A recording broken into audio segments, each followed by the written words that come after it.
মইনাহঁত, যে আজি মই আৰু এটা ভাল শব্দ শুনি পেলাই তোমালোককো জনাবলৈ মন গ'ল, নহয়নে বাৰু? যে আমি যে চাকৰি কৰোঁ, মহিলাবিলাকেই হওক বা পুৰুষবিলাকেই হওক বা তোমালোকৰ মা দেউতাই হওক বা ওচৰ চুবুৰীয়া, কাইলৈ পৰহিলৈ তোমালোকেও চাকৰি কৰিবা, কৰিলে এটা দৰমহা পাবা। দৰমহাটোক আমি অসমীয়া দৰমহা বুলি কওঁ, আৰু ইংৰাজীত কি বুলি কয় জানা? চেলাৰী বুলি কয়। এই চেলাৰী শব্দটো ক'ৰ পৰা আহিল, মই আজি তাকে তোমালোকক ক'বলৈ লৈছোঁ। চেলাৰী শব্দটো ক'ৰ পৰা আহিছে জানানে?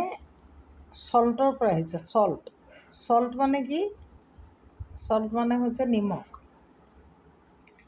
এতিয়া এসময়ত নিমখ মহামূল্যৱান সম্পদ আছিল। এসময়ত নিমখ বৰ মহামূল্যৱান সম্পদ আছিলে।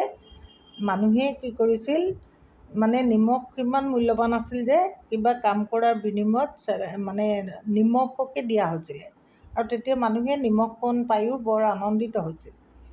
গতিকে নিমখক যিহেতু দৰমহা হিচাপে দিয়া হৈছিল, সেয়েহে দৰমহা হিচাপে মানুহে সেই নিমখ উপভোগ কৰিছিল কাৰণে এই চল্ট শব্দটোৰ পৰা দৰমহাটো চেলাৰী বুলি কোৱা হৈছিল।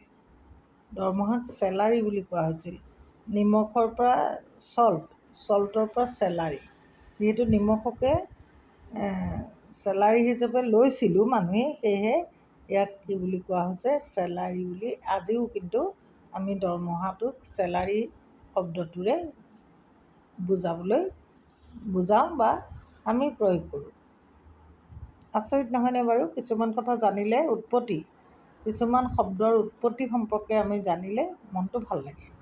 এনেকৈ ৰসাল, এইবোৰ কথা বৰ ৰসাল আচলতে। জ্ঞানৰ কথা যদিও ৰসাল, ভাল লাগে। আৰু তোমালোকে মনত ৰাখিবা মোৰ এই কথাখিনিৰ পৰাই